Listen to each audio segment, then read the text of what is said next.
মানুষের মন কত সুন্দর হইতে পারে আসলে আজকে একটা প্রমাণ পেলাম। আমি আমার টিফিন টাইমে আমাদের এখানে 8টা থেকে ক্লাস শুরু হয় সিআরপিতে, ক্লাস শেষ হয় ব্রেক টাইম হলো 10টা থেকে 10:30 পর্যন্ত। সো আমি ব্রেক টাইমে ওই যে এখানে যে ব্রেঞ্চটা দেখতে পেতেছেন ওই ব্রেঞ্চে বসেছিলাম। সো যখন বসার পরে মানিব্যাগটা ভুলে ওই ব্রেঞ্চে আমি রেখে আসছিলাম। রেখে আসার পরে আমি এখানে ওয়ার্ডের ভিতরে চলে আসছি। আমি পেশেন্ট দেখতেছি, স্যার দেখাইতেছে। তারপরে এই যে ইনিও আমার পেশেন্ট, মানে আমি আমার স্যার একসাথেই দেখি। তো উনি ওইখান থেকে আমার খুঁজতেছে রাকিব ভাই।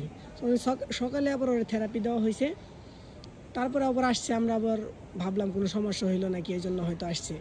পরে আমার বলতেছে রাকিব ভাই এটা কি আপনার মানি ব্যাগ? পরে আমি বললাম হ্যাঁ এটা আমার মানি ব্যাগ, কই পাইলা তুমি?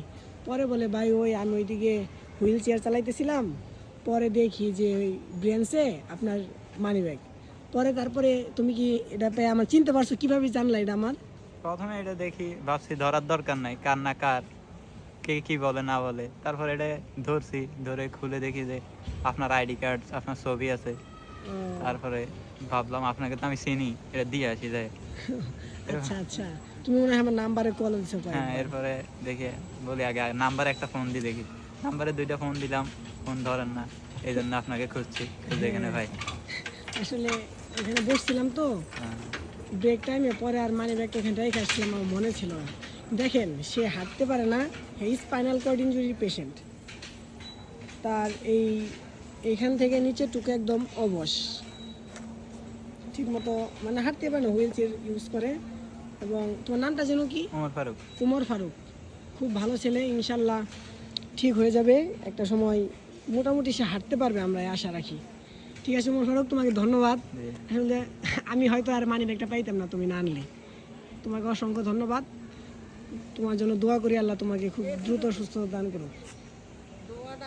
হ্যাঁ, এই যে ওনার মা, উমর ফারুকের মা হলো উনিও গেছে সাথে আমার মানি ব্যাগ নিয়ে। ভালো মানুষ, মানুষ আসলে এখনো ভালো আছে। ওনারা চাইলেই পারতো, আমার মানি ব্যাগে টাকাও ছিল, মোটামুটি ভালোই টাকা ছিল, এটিএম কার্ড ছিল, ওনারা চাইলে নিতে পারতো, কিন্তু নাই আসলেই এখনো ভালো মানুষ আছে। ওনাদের দেখলে আসলে বোঝা যায়, আমার অনেক মায়া লাগে ওনাদের দিকে তাকাইলে। আমাদের মতো এগুলা 22 বছর বয়স, আমার বয়স 24 বছর।